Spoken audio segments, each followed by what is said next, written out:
with a spiritual giant, and which problems in the world cannot be cracked using these two powers. So I'm about to invite on the stage some of the giants that are in our community, working with us, part of us, helping us, guiding us, inspiring us. So my request, first of all, Sister Jayanti, the European Director of the Brahma Kumaris, to please come up onto the stage. She's also the Brahma Kumaris representative to the United Nations. Next, Mr. G.V. Prasad, CEO of Dr. Reddy Labs. Very inspiring person, very inspiring company. You all must have heard about it. He's going to come and share with us some experiences from his company and what they're doing. Number 3 is our IT Secretary, Mr. Harpreet Singh. Now, every Indian man or woman aspires the 3 I's in education. He has an IIT degree, he has an IIM degree, and he has an IAS degree. And a deeply spiritual person. Who better to represent us on the stage here? Thank you, Mr. Harpreet Singh, for joining us. And Sister Shivani. Need I say anything about Sister Shivani? I know many of you here probably came here today to see Sister Shivani, hear Sister Shivani from Awakening the Brahma Kumaris. Now, I don't know if you know this, but she's also a gold medalist from engineering in Pune. And Sister Kuldeep, who's the director of the Brahma Kumaris, is one of the founders of the Shanti Sarovar Retreat Center. May I request Sister Kuldeep, who's been a yogi for more than 40 years, to please come up on stage.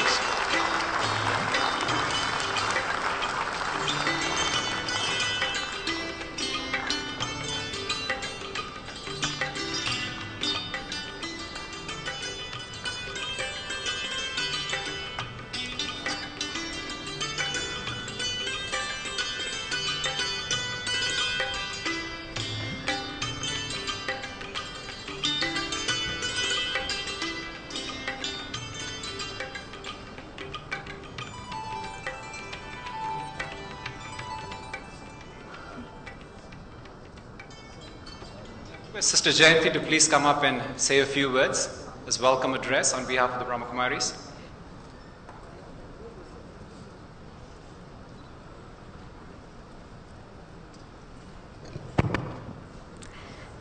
Good morning and Om Shanti.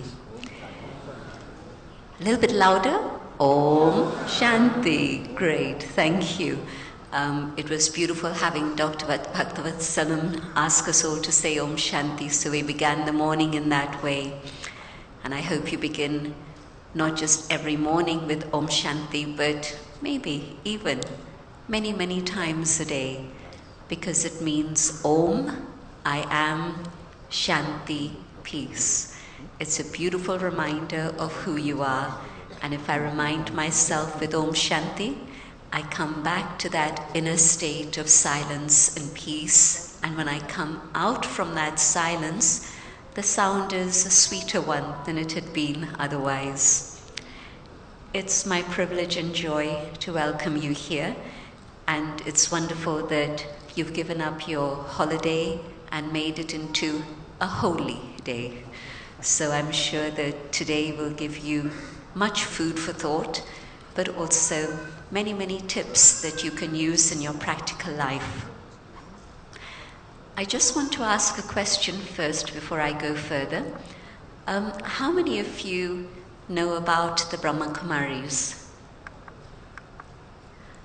Beautiful, that's great. So I won't go into a lot of detail, but essentially it's just to say that the reason why we're hosting this conference here is because the government of Telangana asked us to, and so we are responding to that request.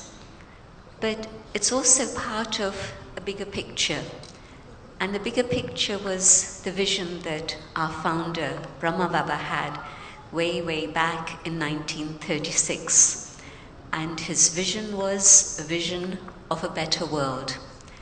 And he could see that it was possible for the world to become a better place, but what it needed was just a little bit of a shift of consciousness.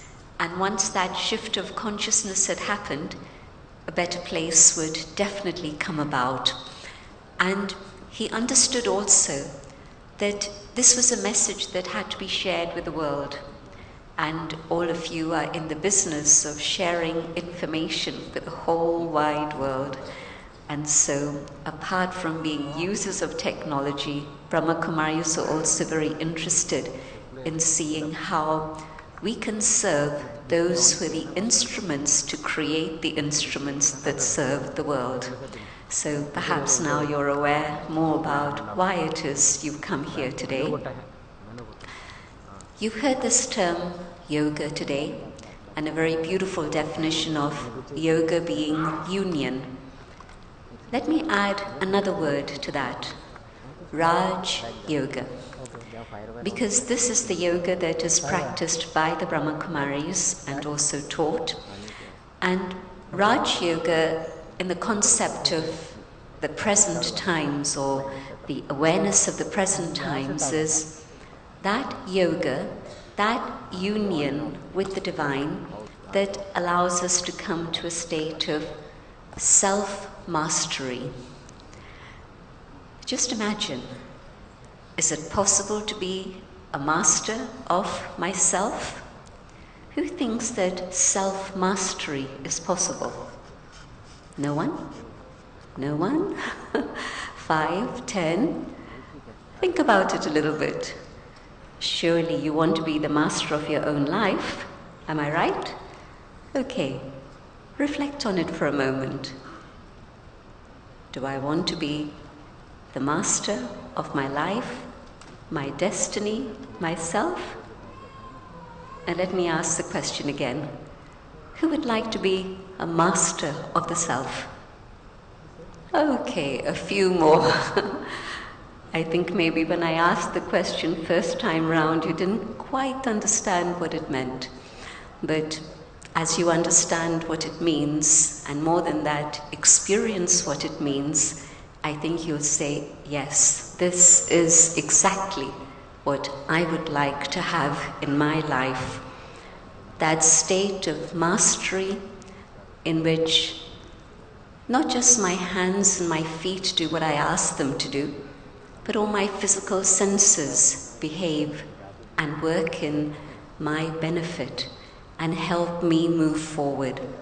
So we heard about physical health and addictions and pizzas and biryanis and things like that. Well, you don't have to give me an answer, but here's a question for you. How often is it that this tongue, do you know how long it is? Correct me if I'm wrong, Dr. Bhaktivasalam. Maybe it's about 2.5 inches long. And yet this 2.5 inch of muscle is able to dictate what a human being, maybe you're 5 feet 8, maybe you're 6 feet, but how often is it that this little few inches of muscle determines what the human being does? Interesting, isn't it? And yet I am the master of my tongue, not just in terms of taste, but also in terms of what I say, when I say it, how I say it. So you can see that we've forgotten about self-mastery. We love this term leader, and we also love this term freedom. But match these words together, mastery, leadership, freedom, and you'll see that it's absolutely relevant to everyone here in this room.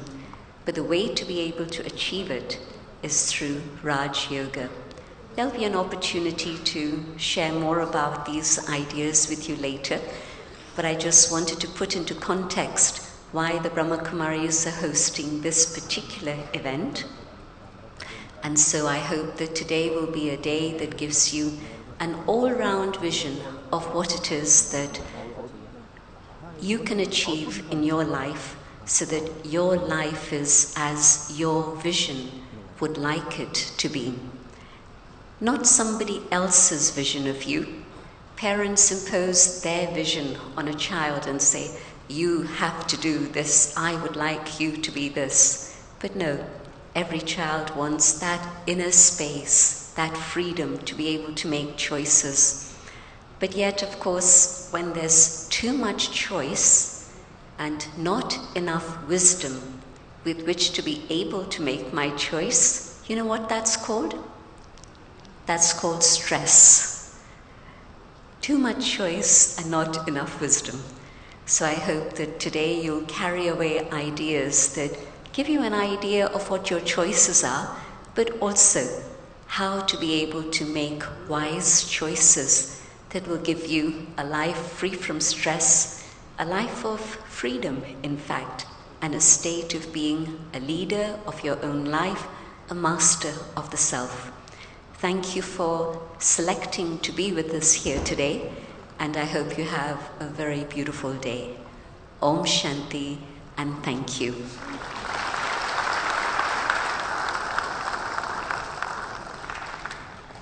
Thank you, Sister Jayanti. So our next speaker is somebody that I was really looking forward to. When I met this person, he shared with me a story which I asked him to share on the stage today, which is very, very inspiring on how to create cultures of development, cultures of real interest in improving from the grassroots level our society. So may I request Mr. G.V. Prasad, Chairman, CEO of Reddy Labs, to please come up and share a few thoughts.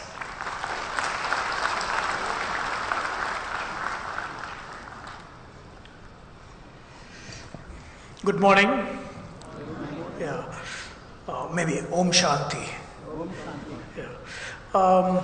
When I met Janathan, he asked me to come to this conference where we're going to talk about from doing to being, and I really wasn't very sure what I should speak about, but I thought maybe I'll share a little bit about our philosophy as a company and how it is helping us succeed in today's world. But before that, I thought, on the stage today we have representation from spiritual leadership and from the government and from business. I think through the ages, these are the three institutions which created progress in our civilization. When religious leadership, spiritual leadership, and the political leadership work together, progress has happened. So it's nice to see all three of us coming together here on the stage. And I really appreciate the government for supporting this great initiative. Many times, we go through stress in our lives, and I just heard one of the reasons is about too much choice and too little wisdom. I also feel some of us in business, especially in working in careers and moving up the corporate ladder, building our businesses, we chase the wrong things and we measure the wrong stuff. And our indicators of success are off the mark. I'll try to explain this a little more. As a businessman or as a owner of a business or as a corporate executive, when you go to a party somewhere where nobody knows you, people usually ask you the question, what do you do? And then people say, I own this business or I do this role in a company. But, the hidden questions are really, how much do you earn? What are you really worth financially, and how does it compare with me? The financial worth of the person becomes the benchmark of his success or a proxy for his success. And most of us are focused on the financial success to the exclusion of everything else. And, of course, doesn't mean that I don't like money. Of course, we do like money, and I think the importance of making money cannot be underplayed. But this is not the true indicator of success. There is a bigger question for all of us. And if we can understand that bigger question and what the real metric should be for understanding when a company or a business is successful,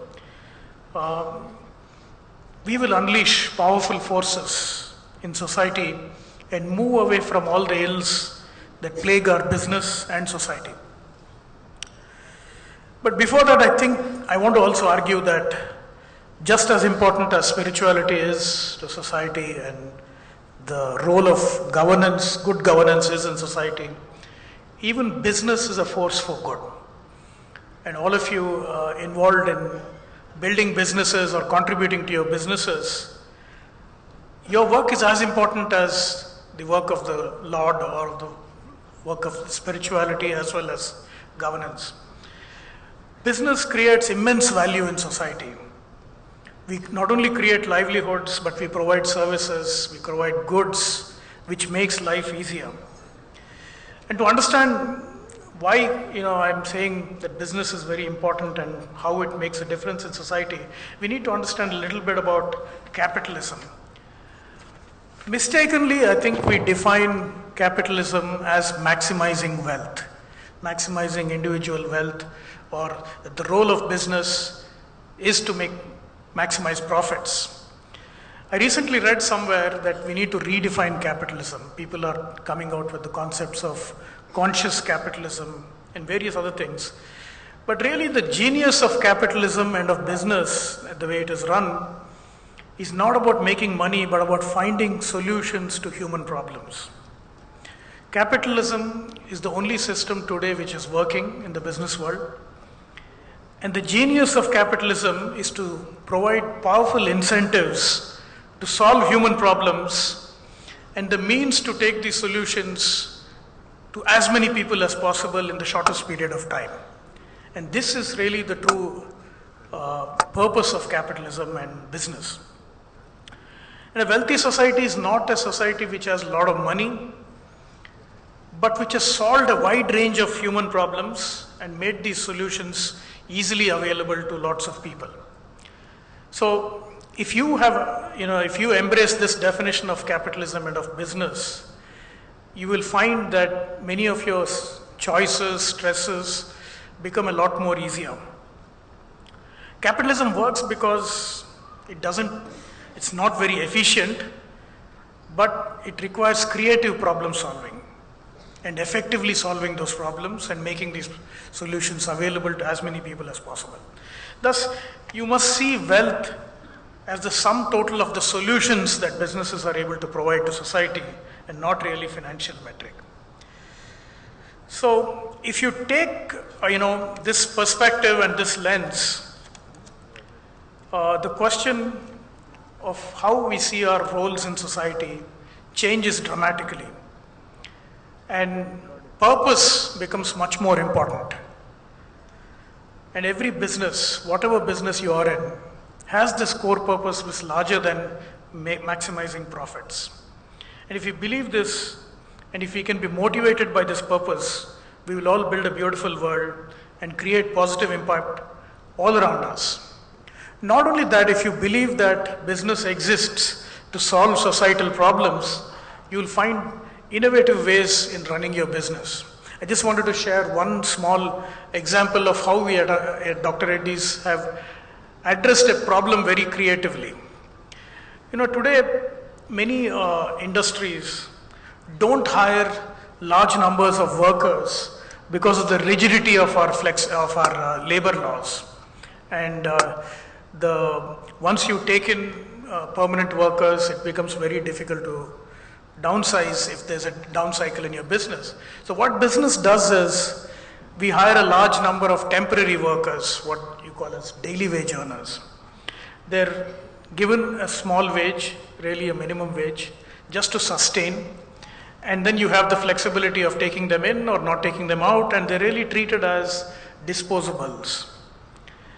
This is not good, but this is what has happened in industry. We make do with a small number of core workers who are really the unionized workforce, and then we hire a large number of unskilled people. And this is not a happy situation for anybody. The quality suffers because these guys can't be trained because they come and go out.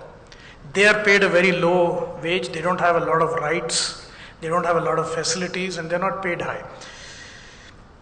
So what we did is that we will take the philosophy that everybody we hire will have the opportunity to grow vertically or horizontally, and there'll be no dead-end jobs in our company. So we started with that philosophy and we said we will not hire these unskilled workers and on a daily basis temporary people, but really take everybody as a permanent worker. We hired +2 graduates who passed, intermediate passed people. We trained them intensively for about 5 to 6 months. And then we enrolled them in a university.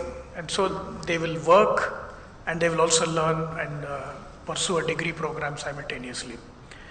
And in 5 years, they'll graduate with a technical degree. And while they work, they earn a livelihood and they can support their families with that. So, and these people actually do the work on the shop floor. So they really learn the work as they learn the academic part of it. And these people are, at 5 years, after 5 years, they're highly valued and they're highly employable. And we have to really struggle to keep them back. A lot of them find jobs outside, move on. So what was a big problem for the industry, we converted into a positive thing because it is positive for us. We don't have to worry about flexibility of the workforce because all these people are highly employable and they can find jobs anywhere. There is growth for the employee and society benefits because these workers become highly skilled and contribute to the economy. So thus, if you think business is a positive force in society, you can find many innovative solutions which can help you as well as help society. So in many ways, if you go beyond financial success, and we as a company have always believed that if you do the right thing for all your stakeholders, your customers, your employees, your shareholders, your bankers, financial success will follow. But if you really pursue financial success and don't pay attention to the other aspects and the other stakeholders, disaster will inevitably come. And we have seen this for a large number of industrialists in today's world. Their success is temporary, they earn a lot of money and then they collapse. So next time, if somebody comes up to you and asks you what you do, don't tell them your job title or the company that you work for. But tell them what problem you really solve. Instead of saying, I am the Vice President of Human Resources, tell them you help unleash the potential of your employees at workplace so they can solve really big problems, important problems. Or if you work for a software company, tell them you help other businesses and people succeed by creating amazing software which changes people's lives. So find that inner calling, make that your purpose, and that is how you really win. And that is how you can be stress-free as you work and as you climb the corporate ladder, understand what the larger purpose of your organization is and connect to that and solve people's problems. Thank you very much.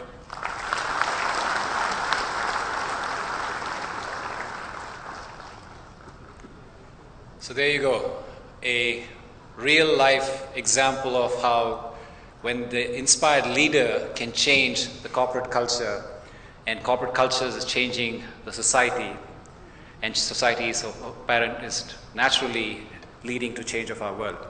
So may I request our next speaker, Mr. Harpreet Singh, IT Secretary for the Government of Telangana, to come up and say us a few words.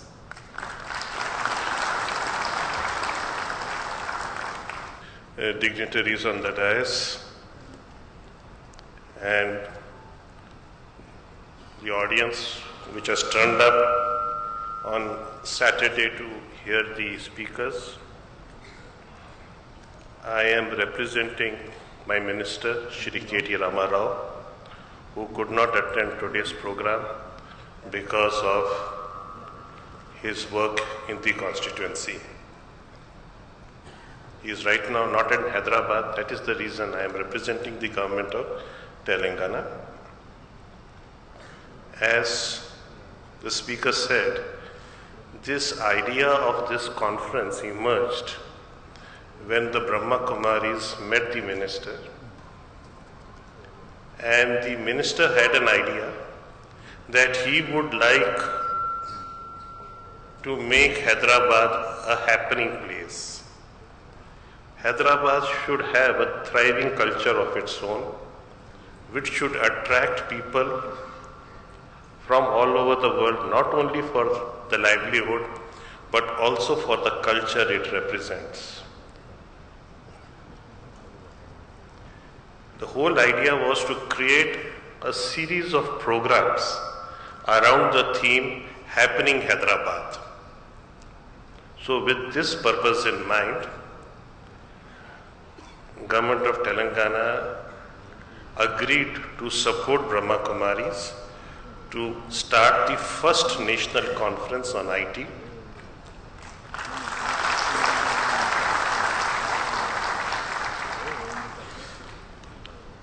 I hope this will be a precursor for many more national conferences. I am very thankful to Brahma Kumaris for inviting speakers from all over the world who have come here to share their thoughts, to give their message. Mr. G.B. Kumar,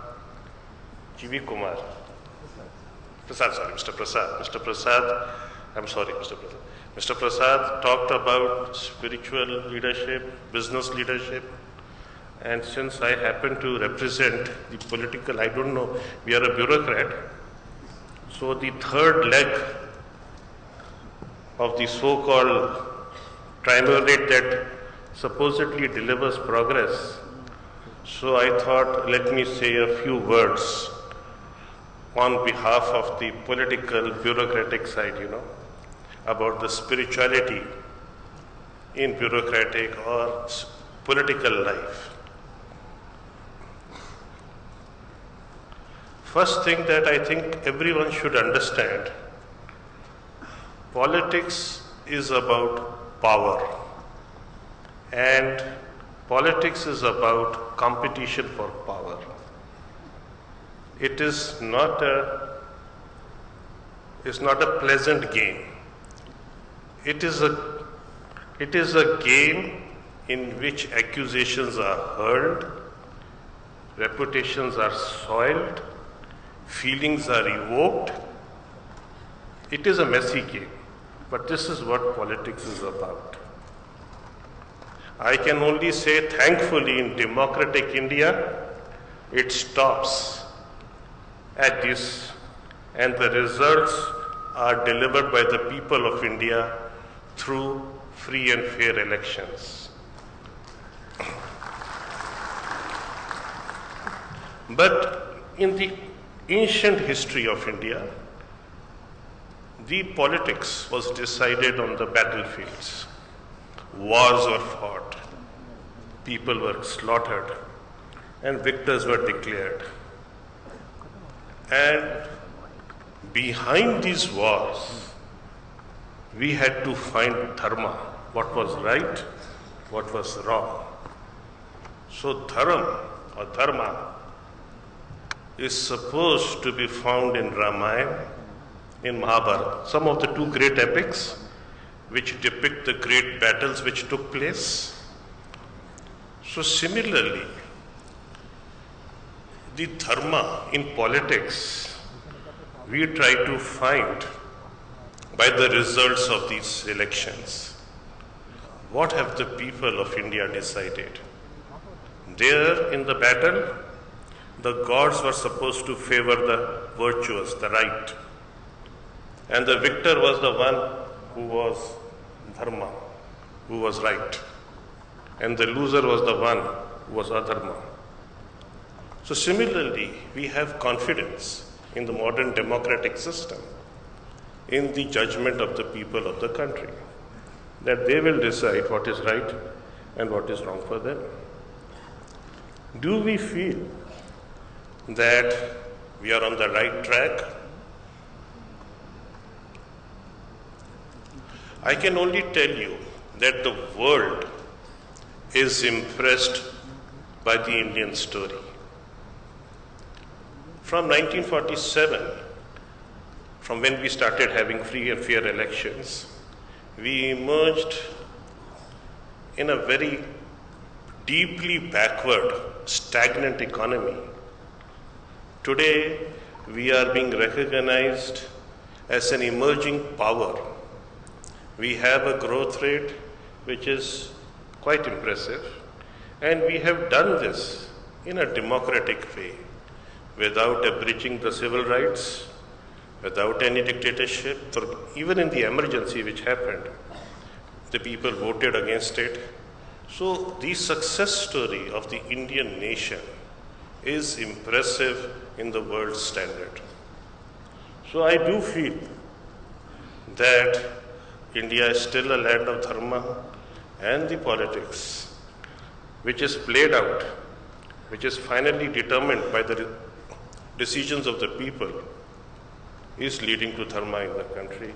So this is what I feel from the representing the political side, that we should take this as a fight of ideas, fight of visions.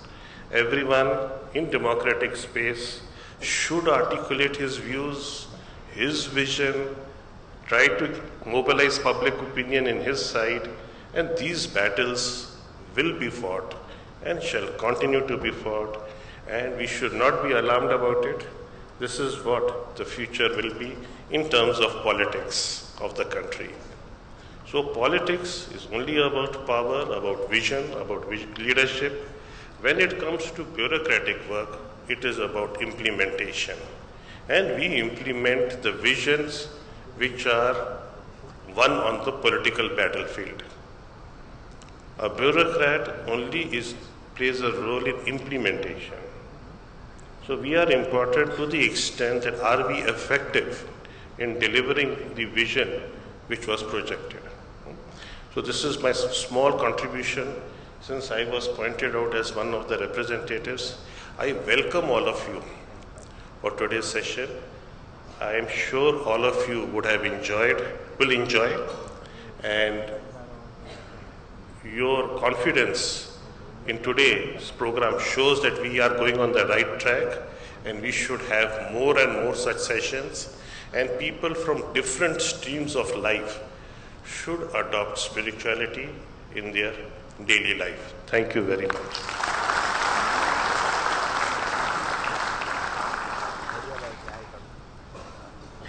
Friends, very enlightening. Even the things that we live in, a society live in, the democracy we take for granted, there's so much to appreciate, so much to not just take lightly. And thanks for bringing those things up, both from the three angles, spiritual, the business, and the political scenario. So at this point, I'd like to thank the guests for the plenary session, and we will move on to the next session, which is going to be very different from your regular conferences. We're going to experience some stillness. So after all this talking, we're going to experience something called finding your stillness through music. Our next guest is going to be Brother David Kivlowski, who is from Kimberley in Australia, and he is going to perform for us an exercise of music and meditation, and will take you deep into that experience and finding your own stillness. So may I request the guests to, now let's welcome Brother David to come onto the stage and share with us some of that. He's going to take a few minutes to set up, so please bear with us and actually use this quiet time to invoke that stillness within.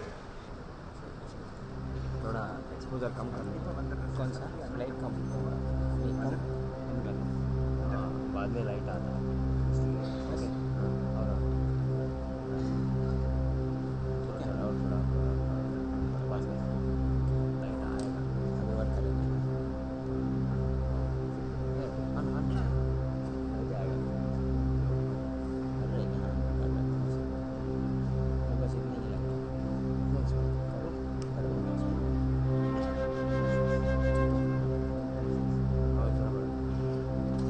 पहले कर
सब ठीक है, बस थोड़ा wife के पास perfect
tell you about myself.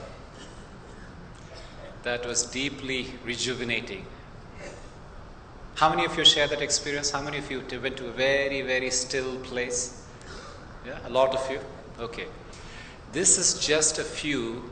Brother David plays 60 instruments. We're very fortunate that he was able to be here with us today to take us into this deep place of silence. So that was a beautiful entry into our session on emotional health. Our next speaker is a doyen on this subject. Over 50 years of meditation practice, a Raj Yogini. She happens to be the director, she's today the director of the European and Middle East region of the Brahma Kumaris. You've heard her speak before, so may I invite onto the stage. I think the transition is taking a little while.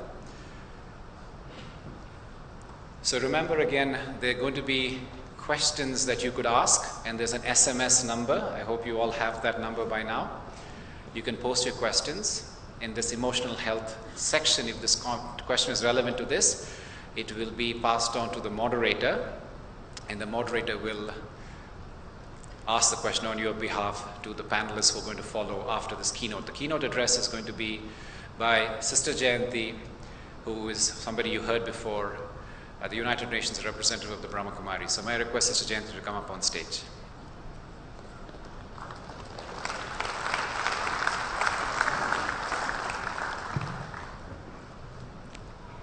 Thank you, and Om Shanti again. You had a little bit of a flavor of the importance and the beauty of stillness.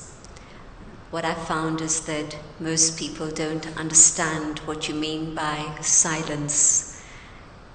They think it means an absence of sound. But there's a stage even beyond, in which through sound, you're able to connect with the deep stillness that lies within.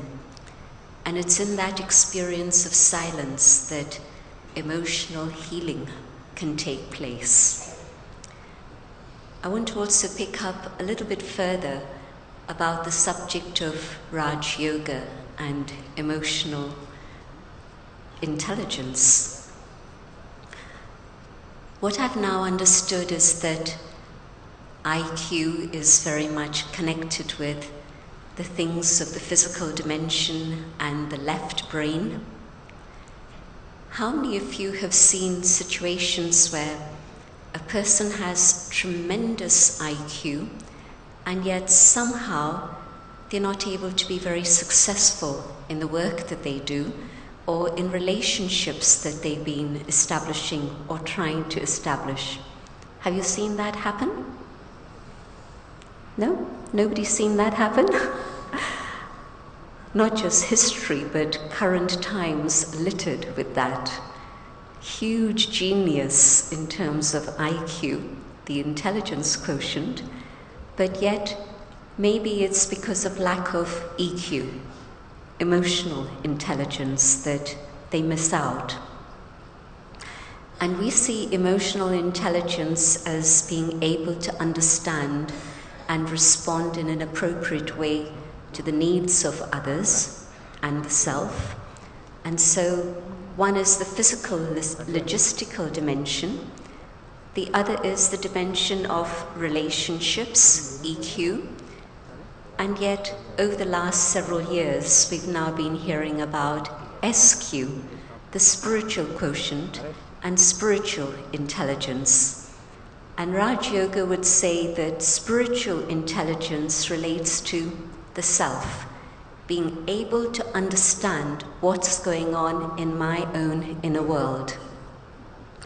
And the more I'm able to know myself, not on an esoteric or even very abstract level, but just to know, what is it that makes me tick?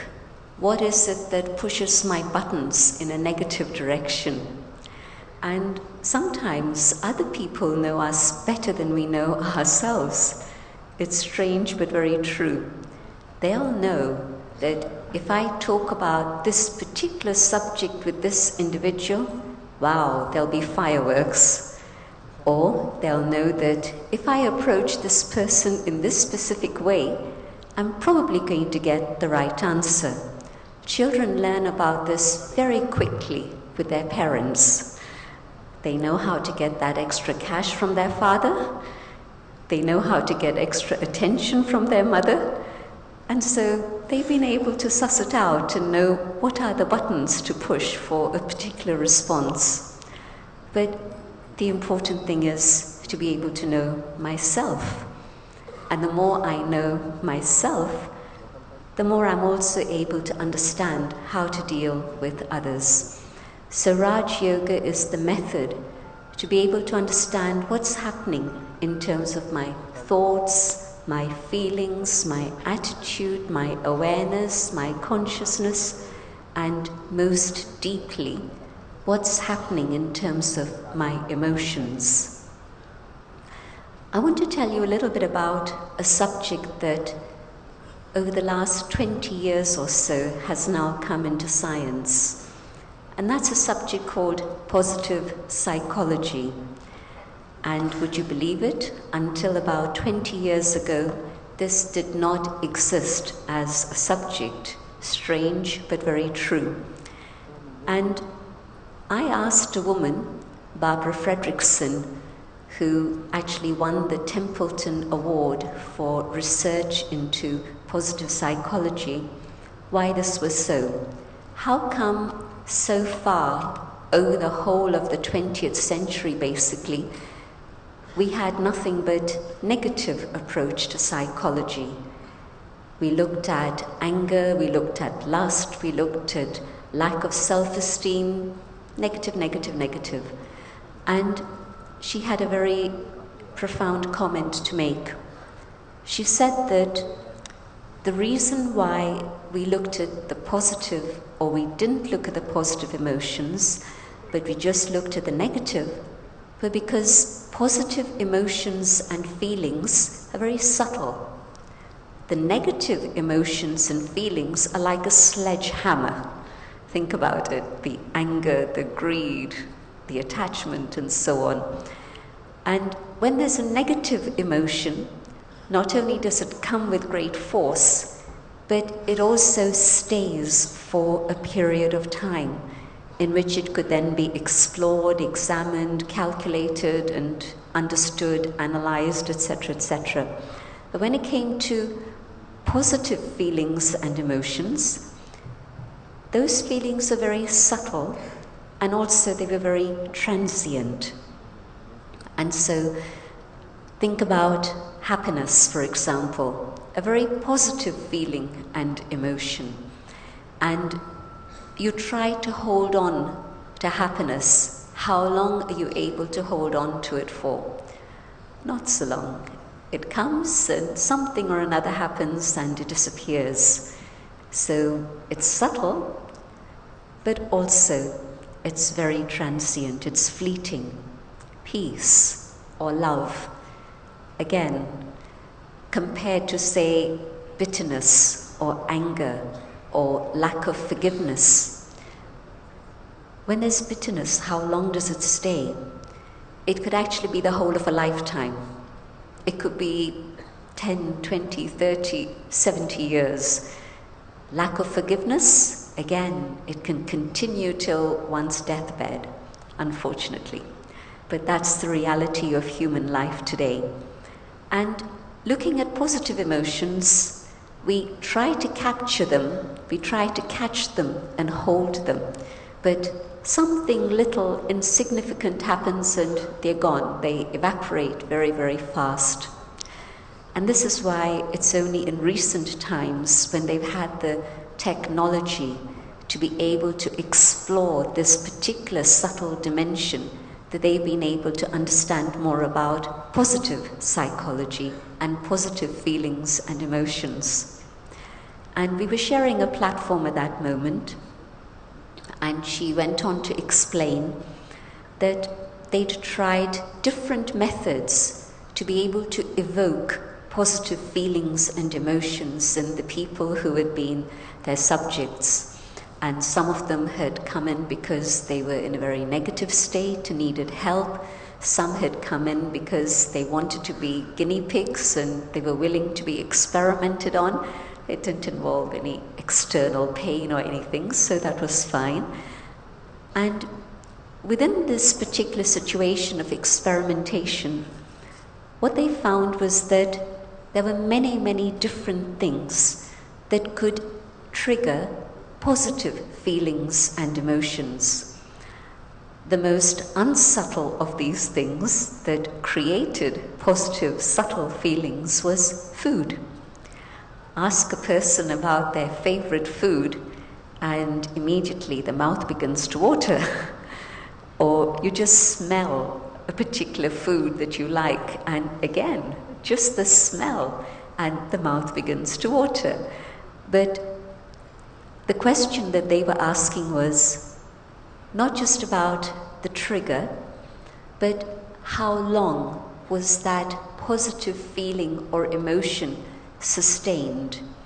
And they found something very interesting, that for most situations, and it applied to all the physical senses and our sensations, so food, the smell, the taste, the color, all of this, but also, say for example, a beautiful scene of nature, and not just at that moment, but that memory is imprinted in your mind, in your heart, and you evoke that memory, that sunset that was spectacular, or that moment when you were on holiday and on the one side you saw the beauty of the mountains, on the other side you saw the blue sea, and you thought, amazing nature, how much more beautiful than this can there be? So different scenes, but of course, again, same story, that just as with food, the feeling comes, the emotion is stirred, a very positive feeling and emotion, but it then disappears. And then you have to work hard, and the longer the span of time between the actual real experience and the time that lapses, the memory also begins to fade a little. And so the things that really gave you a lot of joy as a child, evoke them today, and a little of that comes back, but not completely, not all of it. And with some things they found that certain stimulation created that very positive feeling, but yet if you were to exceed a certain point, then instead of a positive feeling or emotion, it actually began to trigger negative feelings and emotions. And again, the example of food, for example, or alcohol is a very clear one, but also it applies to other things. Say, for example, I don't know how many of you have addictions to chocolate, and you don't have to tell me, or ice cream, or anything that's really, really nice that you enjoy. Have a bar of chocolate, and you enjoy it, and your level of happiness, and there's a certain chemical in chocolate that actually triggers this good feeling within yourself, this sense of well-being. But after one bar, what happens if you eat a second bar? Or if you really push yourself, what happens if you eat a little bit more than that? Well, you can see what happens. Not only does it have a huge detrimental effect on the body, but also your feelings and emotions are involved. And so that which gave you happiness with just a little piece or one bar even, now you've exceeded the particular input, and now it's a negative trend, and you start feeling a little bit sick. Alcohol, again, the same thing. A little bit, but after a certain point, a drastic shift, and that feeling has gone. And so, take for example memories even. I've been to a certain place and I have very joyful memories of that. I go back to that place again, and everything has changed. The people have changed. I no longer recognize the place. this happened to somebody I know. She had very beautiful memories of her birthplace, and 60 years later, so it was a long time, she wasn't able to go there, but 60 years later she went back to that place and everything had changed. And it literally made her feel physically unwell. And so we had to quickly bring her back and tell her, no, it's okay, it's okay. But this is the thing, that the memories we hold are sometimes triggers of beautiful emotions, but the reality has changed on the ground, and so things are different. So that's the problem. When it's a physical experience that is triggering positive emotions, you can't guarantee how long that feel-good factor is going to continue, and at what time it's going to turn around and change and actually become a negative feeling or emotion. But she said that, now this is actual research that was conducted, she said that what we found was that there was one and only one method that was able to constantly trigger positive feelings and emotions, and the impact was constant. So the more you had, you continued to feel better, and the longer you stayed with it, the longer the impact of that lasted. And it sounds good. I want to know what that is. Well, you won't be surprised if I tell you that what they found that created positive emotions was meditation. Really. You can check it out. And she said that if a person meditated for 5 minutes, it led to an impact which was maybe for an hour. If a person meditated for 10 minutes, it wasn't just that it was 2 hours, but it was even longer. And if a person meditated regularly for however long each day, for 3 months even, and then for whatever reason stopped, but the positive impact of that continued over a period of time. And other things that she reported back from her research were that when there are positive emotions, love and joy and happiness and trust and respect, think about that positive area, that scenario, and you get the understanding of what it means. And her point was that through their research, what they found was that when there are positive feelings and emotions, then physical health is that much stronger. The immune system is very strong. Hope and the immune system are connected. When hope diminishes, the immune system becomes weak. And if you find a way of increasing hope, then the immune system becomes stronger. So that's a beautiful thing, because immunity connects with everything within the physical body. One other tiny bit of physical information connected with emotions. When they've done research on the subject of cancer, what they found is that generally the person who is a subject of the victim of cancer, in the last 18 months prior to the onset of the disease, they've gone through some emotional trauma that they haven't been able to deal with. And the converse is also true. Cancer can be reversed and removed completely if there's a new ingredient in one's life that's able to bring in positive emotions, love and joy and hope. There's a lot of information on websites about the psyche, the feelings and emotions, and the soma. And so the whole area of psychosomatic health and illness is something that I think experts here would be able to tell you about, but websites would be able to tell you about all this also. So it's a reality of life. Our emotions impact our physical health in a very significant way. But also, the way in which my mind begins to work with greater efficiency, greater clarity, again depends on the quality of my emotions.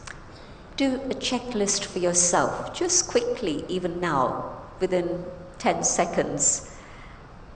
When you were in a state of anger, what was the quality of your decision-making capacity? And when you're calm and collected, at peace with yourself and your colleagues, what is the quality of decision-making at that moment?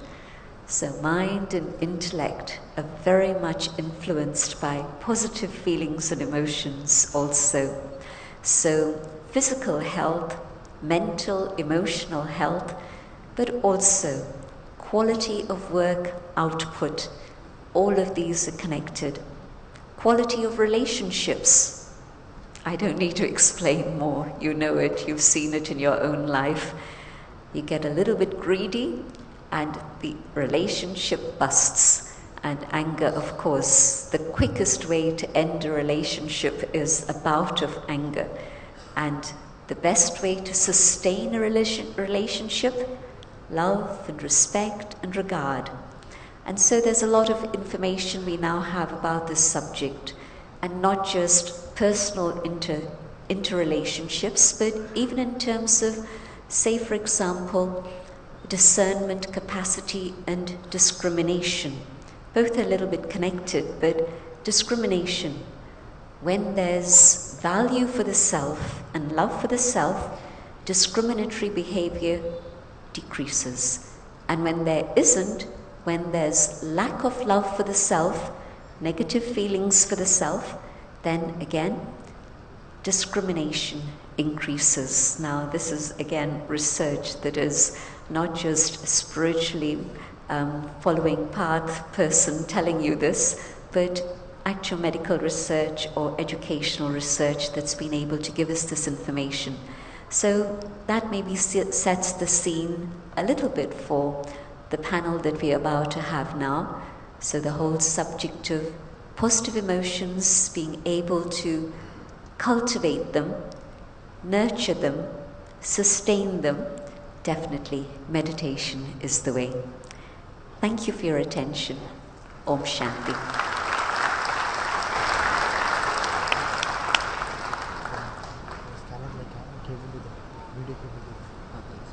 Very inspiring and useful information that has been shared by Sister Jayanti. So continuing this, now we're going to get into a panel discussion on the same topic of emotional health. So for that, I'm going to request Dr. Kiranmai, a little bit about her. She holds a PhD in English, and she's working on her second PhD from XLRI. She speaks 3 languages, Japanese, German, and French fluently, besides many other Indian languages. She's the head of HR at AMD for the Asia Pacific region. So may I request Dr. Kiranmai to come up onto stage. And the moderator for this panel is Balakishore. Balakishore is a founding member of the SIT retreats that some of you said that you attended. He's also one of the chief architects of the Spirit Summit that we are having right now. And he is the Senior Vice President of United Online India. And also joining us on stage will be Sister Jayanti, who you just heard. So may I request all of you to please come up on stage.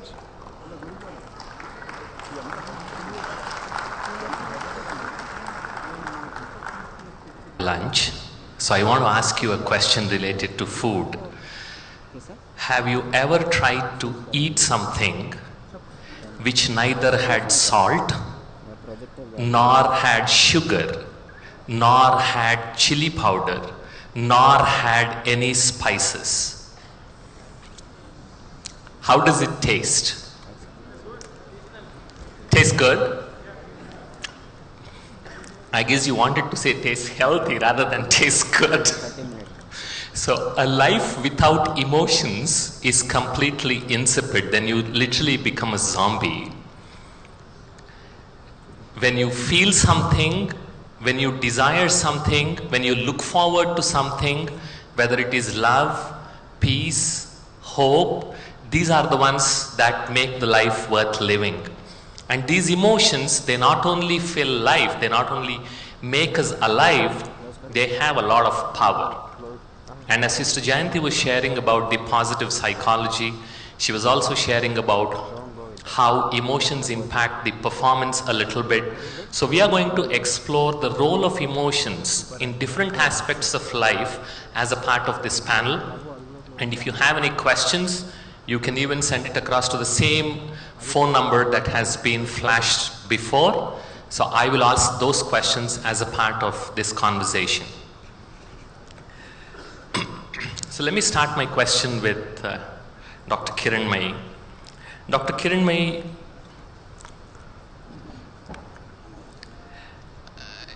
in the IT industry, if you are a good programmer, a good tester, if you can develop some good software, we know that if you have analytical mind, if your left brain is fully functioning, you are able to deliver the code, that should be more than enough.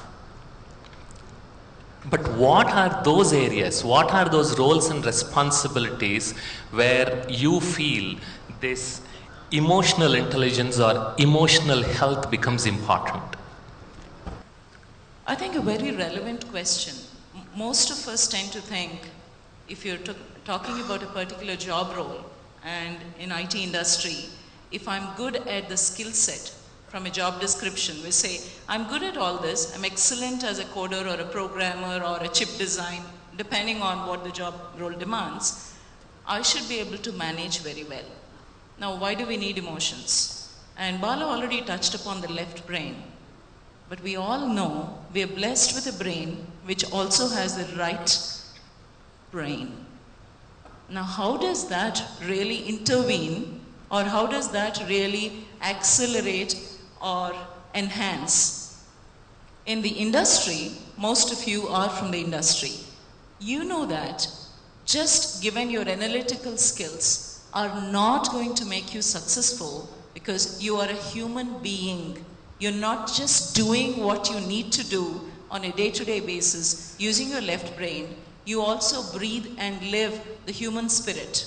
And when you interact with your colleagues, with your manager, with various others, if it's a customer, you definitely need to give vent to the feelings, whether it's your feelings or the feelings of the others. How do you respond to the feelings of the co-workers, to a manager, to the kind of demands the particular job really ordains? So it's not just your ability in terms of the skill set alone which will make you successful in really carrying out the tasks at hand. It's also about how do you really create that interaction. And much more so in IT industry, I would stress that particular aspect, because we give a lot of importance to teamwork. So it's not just the individual. Individual is not isolated and working on his or her own. The individual is working along with a team or is part of a team. And if you're not taking into account your feelings, that is a self-awareness, and if you're not really looking at the feelings or what happens when you complete a particular task or you're delayed, how does that impact the others or the project? So what happens to the entire project management or the task deliverables? That's where emotional health becomes really, really one of the key success factors to drive an individual's well-being as well as the organizational health. Very good, Dr. Kiranmai. It reminds me of a quote, nothing worth mentioning, let alone celebrating, has been seldom achieved in isolation. Very well stated. So, when we work in team, we have different people, different personalities. How is it possible, Sister Jayanti, that we can keep the goal in front of us and then be self-aware, which Dr. Kiranmai shared, and still get along with the people? So what are those qualities which one would require in not only being aware of their emotions, but being able to acknowledge what the others are going through. Because that is one of the main areas, as I see as a manager in the IT industry for the last 20 years, one of the main problems of being able to get the best.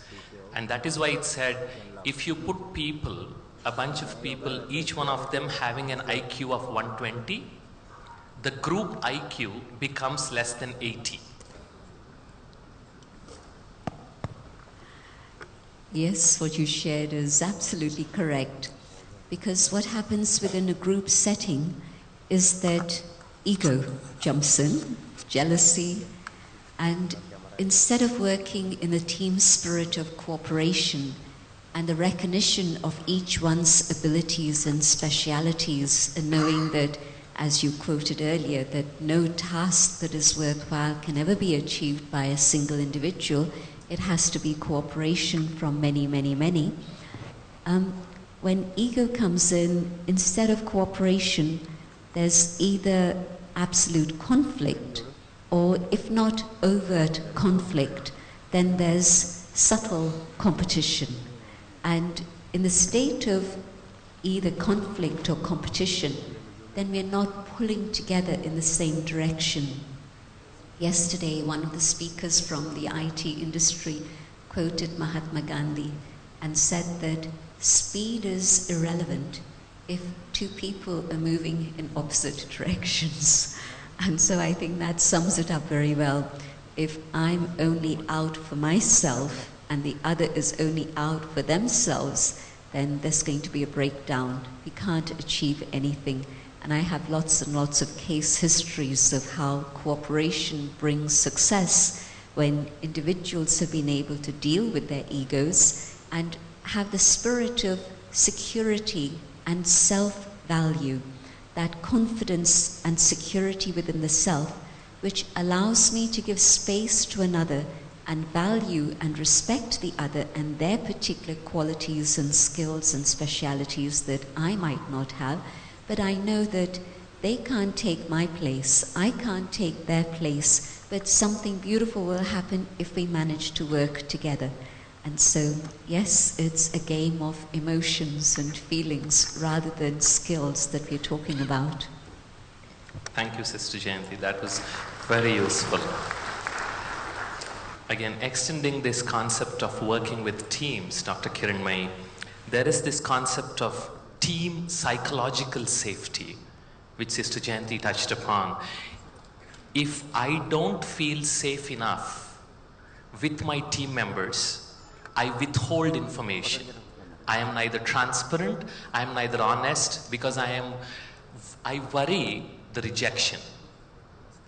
In your experience, you must have worked with many teams. So as a team lead, as a manager, what do you do in order to foster this team psychological safety? The key to this, when we talk about psychological safety, very clearly it's the ecosystem, the environment which is fostered. So it goes back to the organization health and the team health. So while we're talking about the physical health, which is how this particular summit got started, when we really want to create a safe environment, when we say safe, everything is unpredictable. The moment you step out, you don't know what happens to you. That's not the safety we are referring to. We are referring to, am I feeling comfortable that I can speak my mind? Can I express my feelings? And do I think I'm secure in looking at how the others are going to evaluate me? Am I in a situation where they're going to judge me? I think the biggest fear many of us really suffer from is not just the fear of failure, but also fear of rejection. Most of our actions, most of our behaviors on a day-to-day, we measure ourselves because we want to be someone others love. We love to be loved, in other words. Now, how do we create this or radiate this culture of, I want to be loved by the others? What does that mean? Every action of mine, it's out there, it's visible. How does someone view it? So there is this huge, phenomenon of multiple thoughts in my mind. What do I say? What do I not say? What do I speak? What do I not speak? It's that Hamletian dilemma of to be or not to be. What do I do? Do I take this step? Do I not take this step? How is this new manager? I'm not sure. Oh, let me check out about him. So we start getting into a different set of dilemmas for even simple innocuous things in life. Because most often this stirs up an anxiety in us in terms of, I'm not sure. Will this person accept me? And what do I have to lose? Most often, Sister Jayanti started off with her keynote on positive psychology. We are all so drawn towards thinking of negativity, thinking of what are the possibilities or traps out there, how will we get ensnared? Because of that, what happens to us is that fear psychosis develops, and we need an assurance and a comfort from people around us, from the culture around us, the team lead and so on, to tell us it's okay to fail. Yesterday in the CXO summit, one of the pieces we've discussed as a group was also talking about how do we create a culture, an organization which is safe to experiment, which is safe to make mistakes. In other words, nobody should fear. Think of each one of you. Some of you perhaps have already been blessed with children, or you have little siblings out there whom you take care of. How do you nurture and allow? Because if you allow someone to trip and fall, but you're ready to go and extend a helping hand and support them when they need, if a team leader, if a manager, if the co-workers are offering a similar hand and say, it's okay, we are watching out for you. In case you make a mistake, we are here to take care of you. Is that the culture we are fostering in organizations? If we do foster that, you will find transparency is not a mythical word any longer. It's something we would state. It's not on posters. You would know that as a culture, the teams do believe in being transparent and stating their opinion. How does that come? It doesn't just come with self-awareness. It comes with not just respecting oneself, but respecting the others. So if I can respect myself, but also respect the other person's perspective and say, I think differently, he or she thinks differently. So he has a point of view, let me first listen, understand. I think it's more to do with listening culture.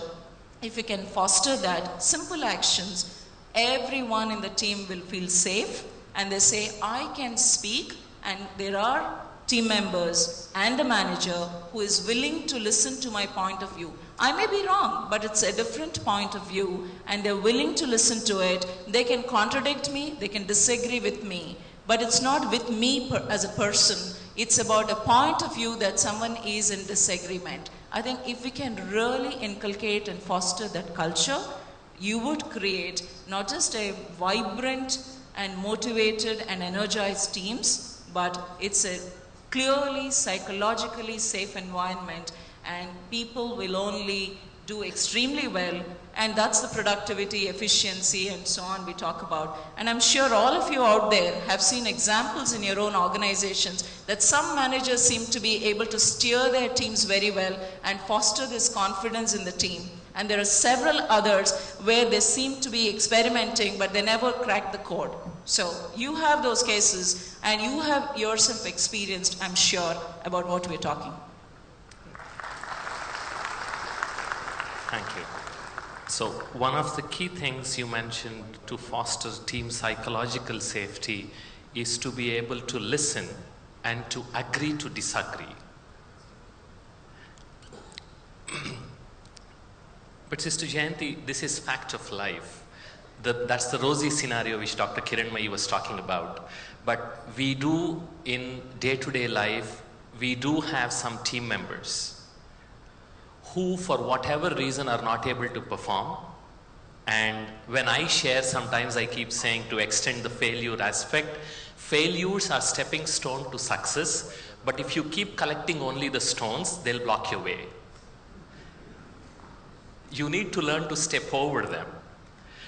When, as a manager, as a lead, I have to give this tough feedback to a team member in spite of all the good stuff that we try to do. If they are not coming up, if they are not stepping up to the challenge, as a leader, how should I approach that? Because that's one of the things I'm sure if I ask, most hands would go up as team leads and managers. How do we give tough feedback? I think it begins before the feedback, in the sense that building a relationship of respect and trust happens not at that moment, but from the time that the team has begun to work together, or even before working in a team, just as co-workers, as colleagues, whatever it may be. But if I've developed within myself this ability to see goodness, to see speciality, and to be able to give respect to every human being, what Dr. Kiranmai spoke about was very important, that one is self-awareness, but then the other is being able to respect and value myself, but the extension of that is to be able to value and respect each and every human being, especially those that I interact with in a very constant way at work, or in a very intimate way at home with my family. And so what happens is that if there's a good relationship that has been nurtured and sustained, it's actually a beautiful investment. If I've not been aware of EQ, and I've been dismissive about other people, and my rushing to get my coffee is more important than giving space to a co-worker or a team member just to have 3 minutes of chat. Maybe that's all it'll take. Maybe it might be more. Maybe it takes 20 minutes. But if I have the mental capacity to be aware that a relationship is more important than the task. Interesting, isn't it? Sometimes we put relationships on the back burner and we feel that the task is more important. Yesterday, we both kept referring to the meeting we had yesterday, and there'll be a document made out of that, and so you'll be able to see the results of all those discussions, which were far beyond my imagination.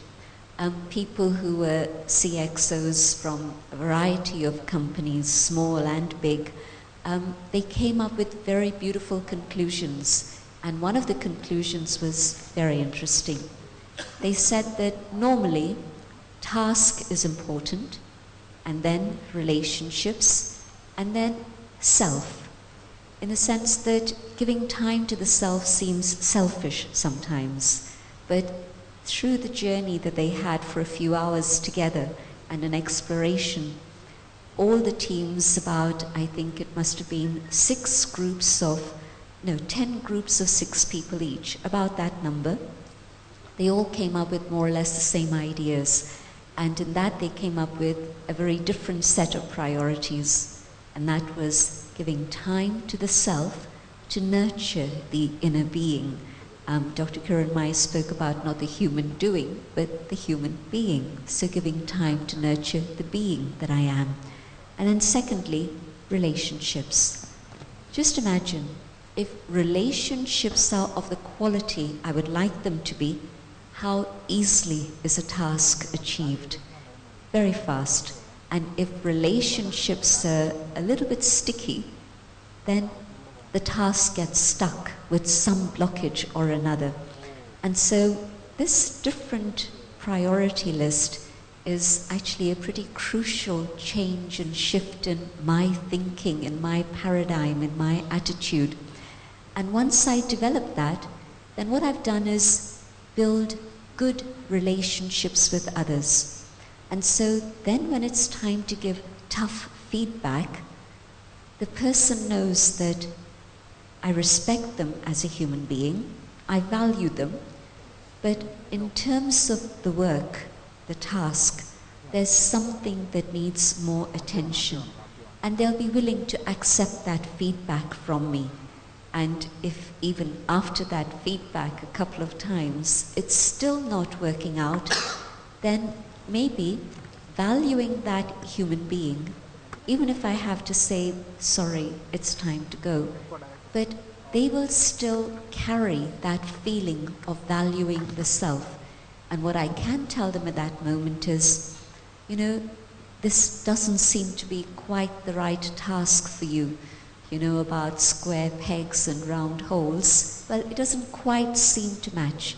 Maybe there's something else that would suit you better.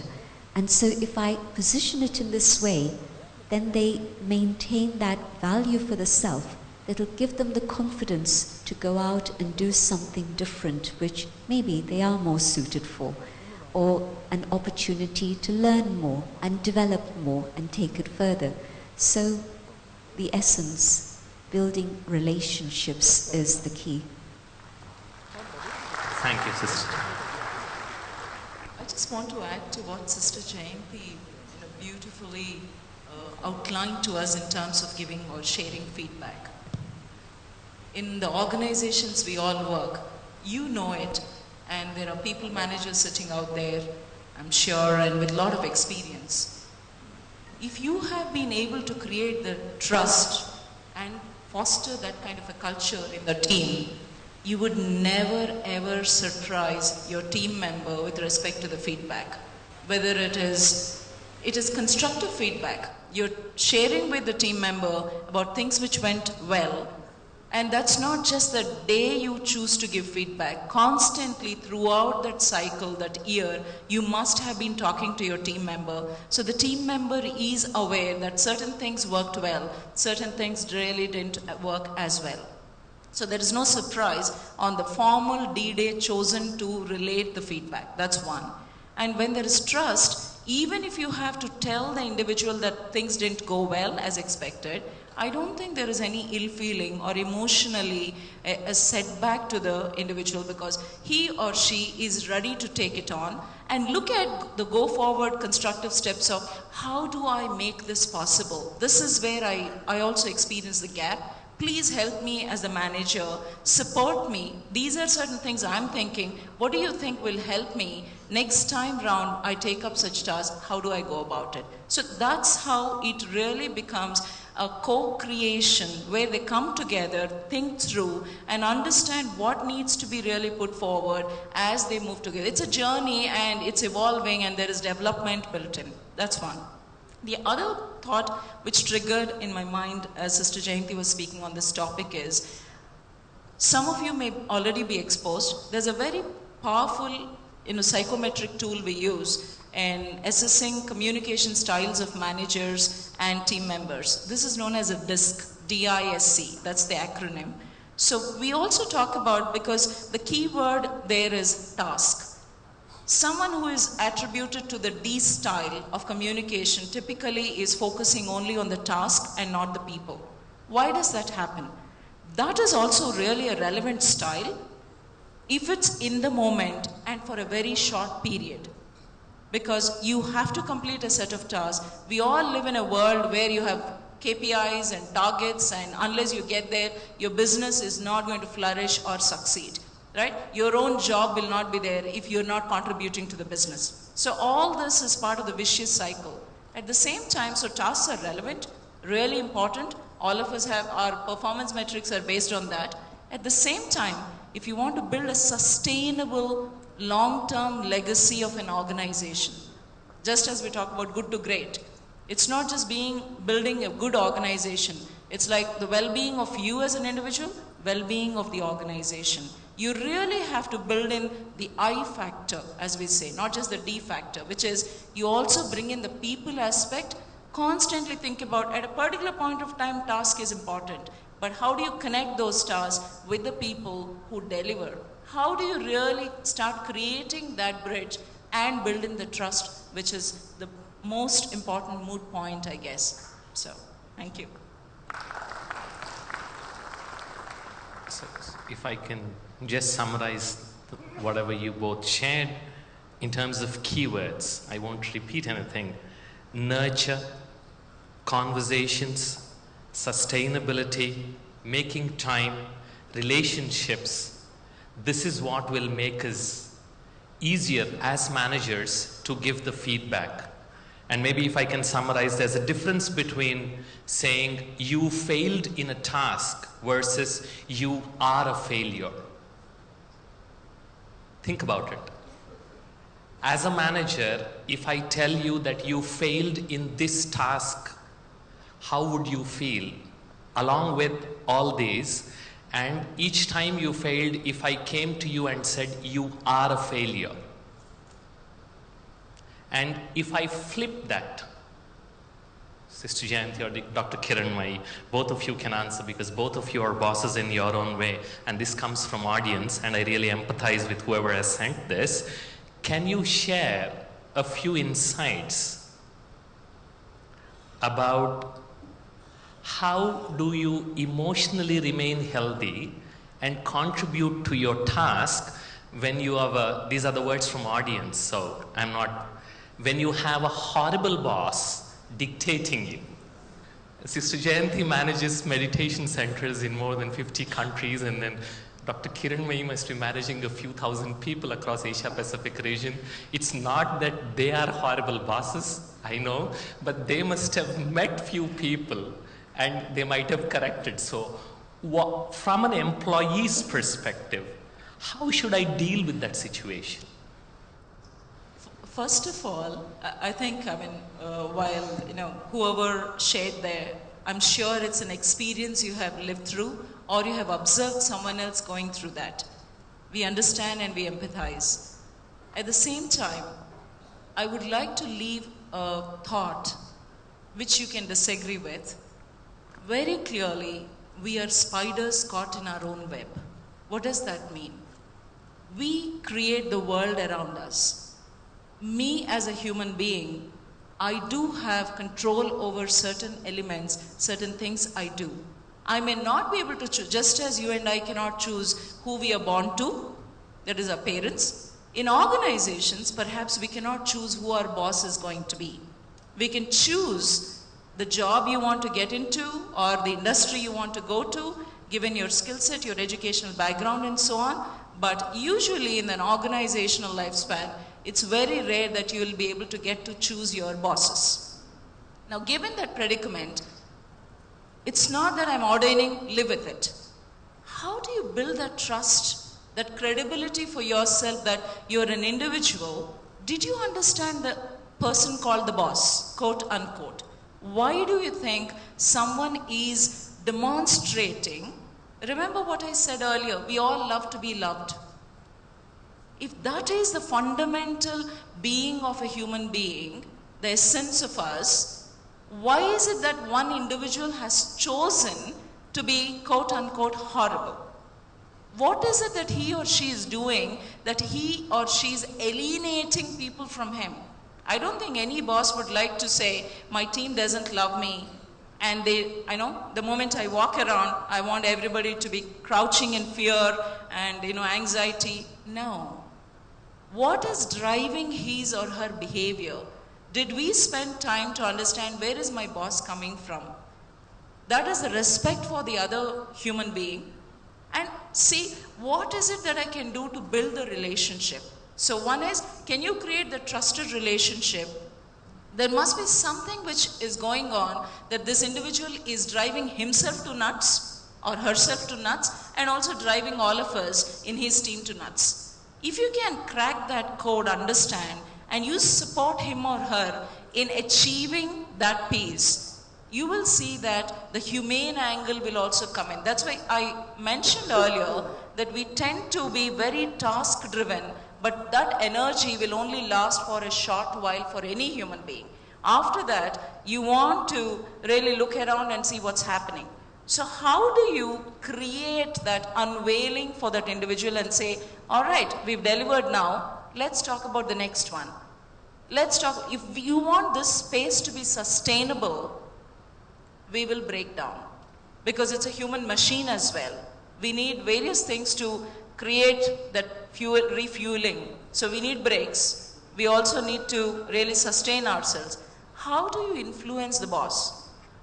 And other aspect I'll share is, when you really have someone who is difficult and not open to feedback and not willing to share, one of the powerful tools we use in HR perspective is 360 degree.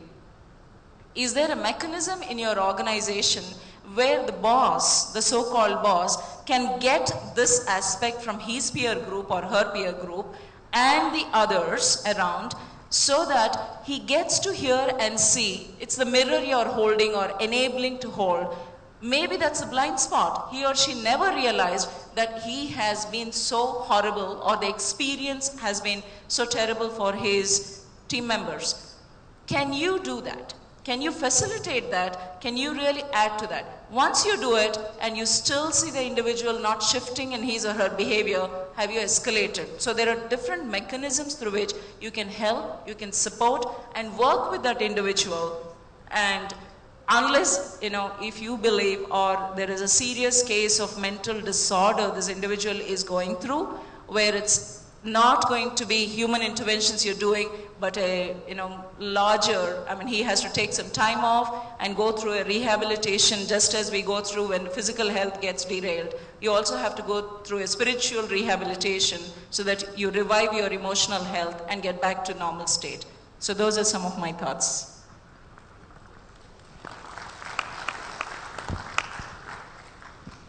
Perfect. I don't think I can add much to that. So you were talking about 4 E's, Dr. Kiranmai. You said, if you have a horrible boss, sorry if most of you are bosses, it was not meant for you, but that was a question asked. You first try to empathize with him or her, and then express what you're feeling instead of saying what he or she should do. Makes a big difference.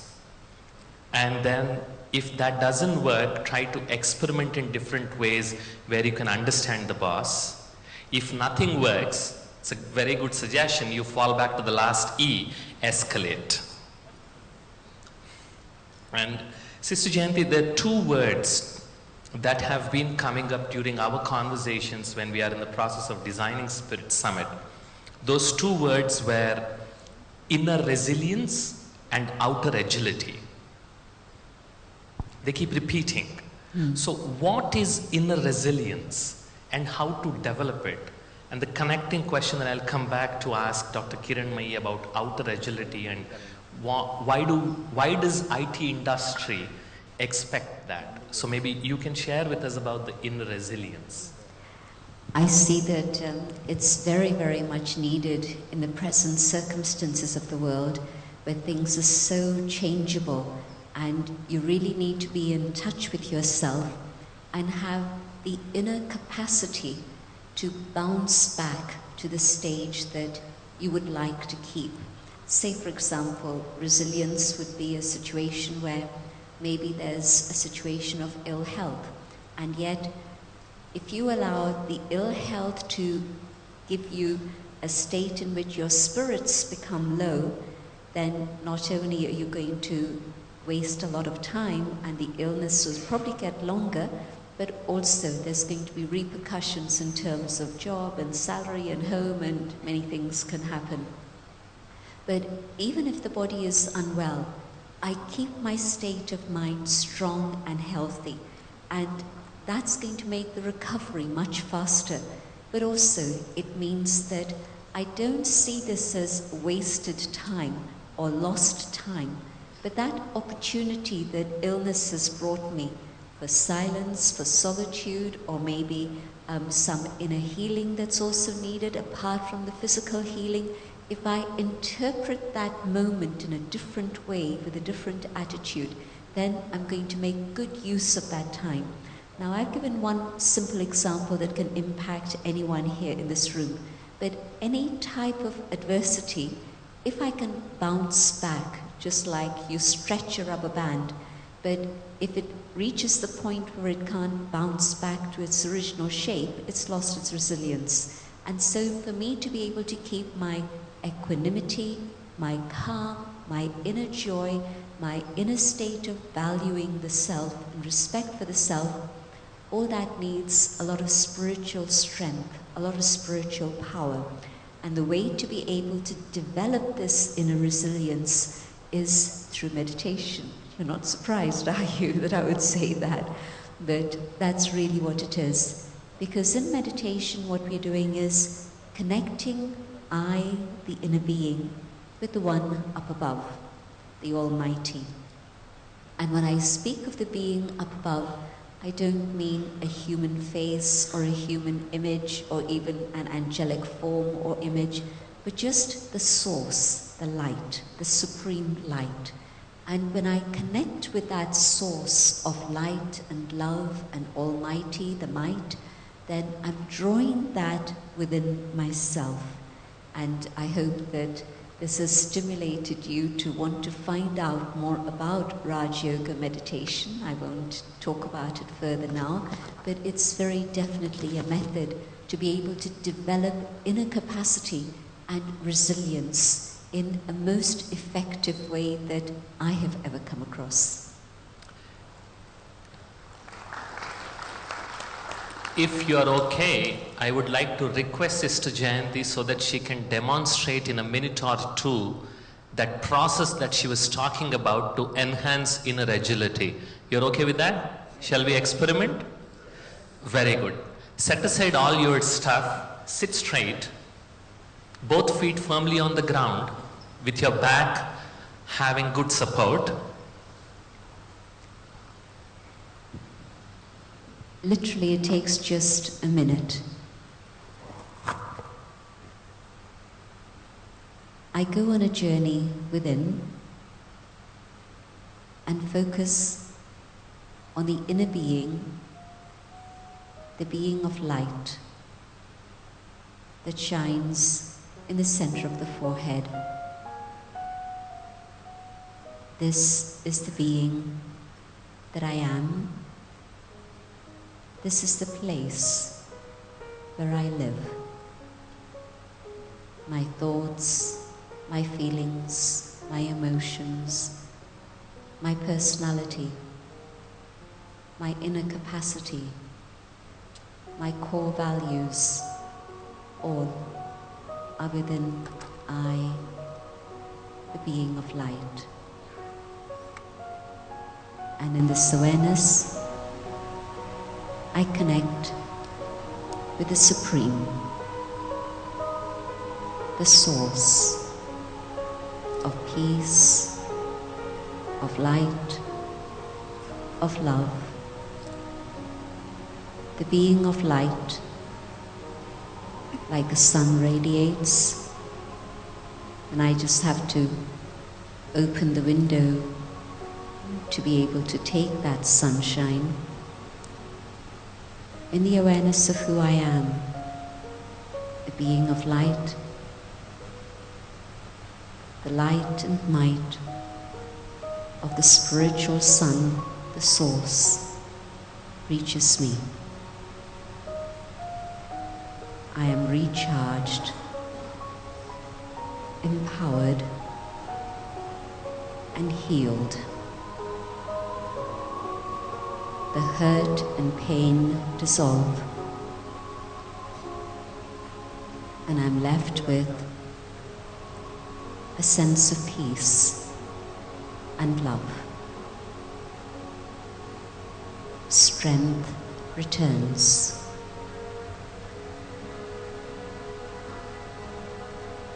I come back to the dimension of time and distance and space, but recharged, energized. Om Shanti.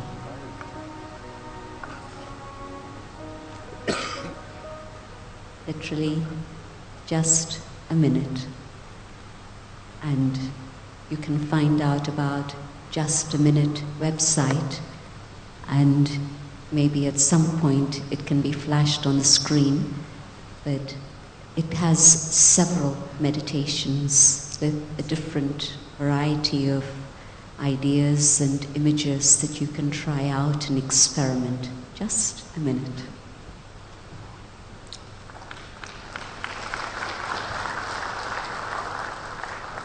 Thank you, Sister Jayanti.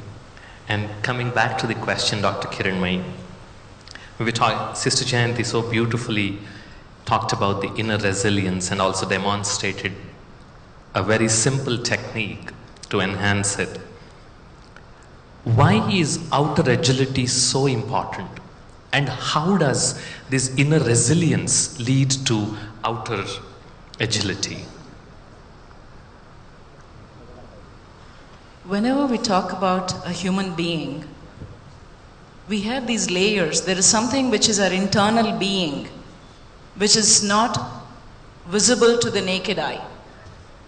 What we behave, our external behavior, is what is observable, and people will start forming opinions, or they would tag you as, oh, it's easy to work with this individual, or oh, this individual, he's always stressed, or oh, it's so wonderful to spend time with so and so. How do they form these opinions about any one of us? They form these opinions about us based on a pattern of externally observable behavior. So when we're talking about agility, which is outward, that stems from what lies within. So what lies within is, we can give it multiple, terminology depending on which branch of science we're referring to. We talk about it as a personality trait. We talk about it in terms of a behavior which we would love to exude.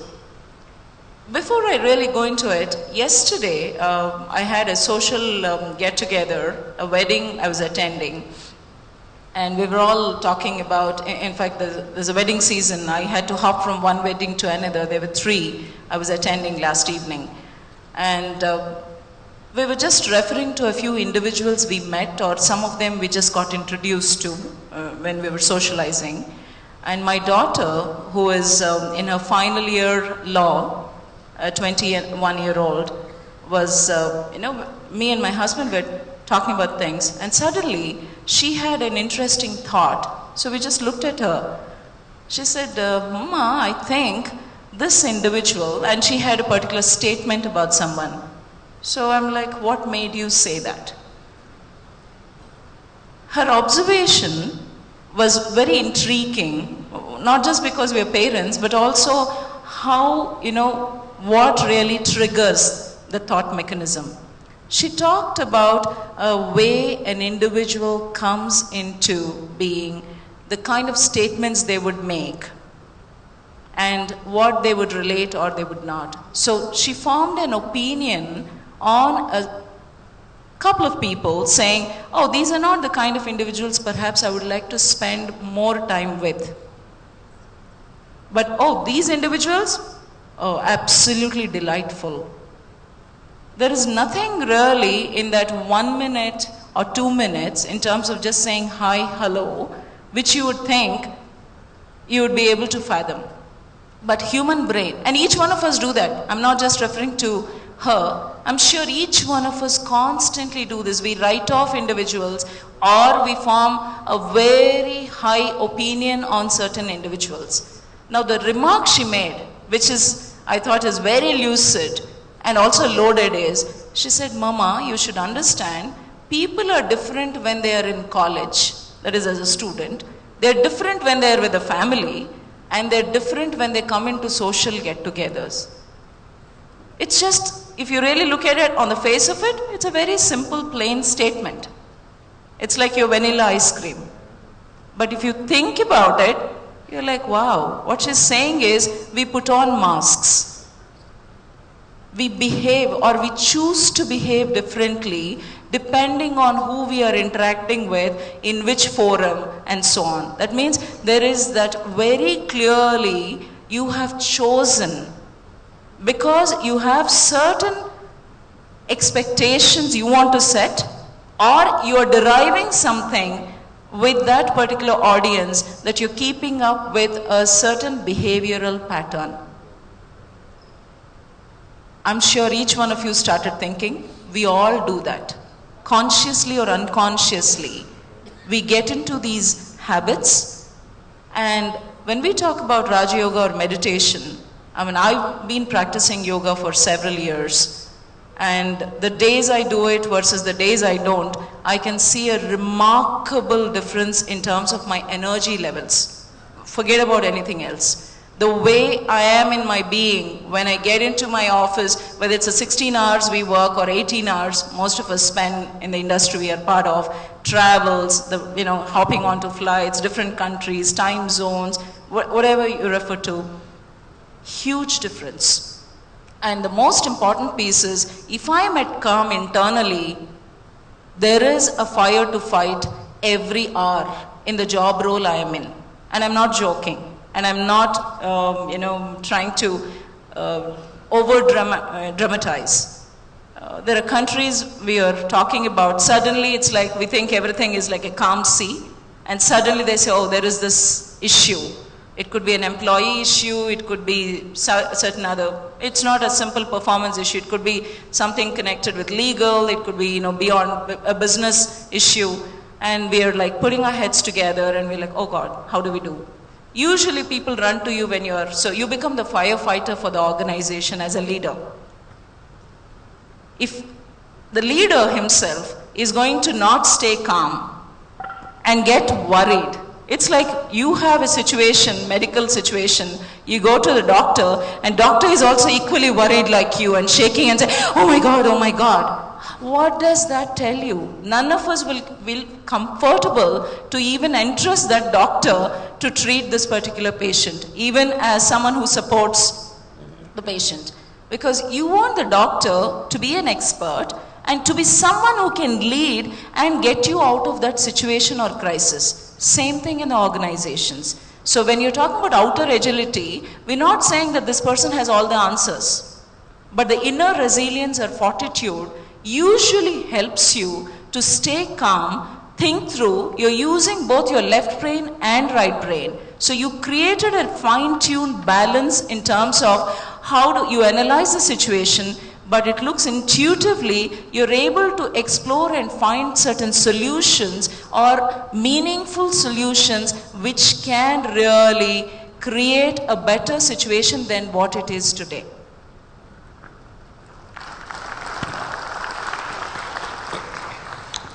Thank you, Dr. Kiranmai. Thank you, Dr. Kiranmai. Thank you, Dr. Sister Janti. And thank you all.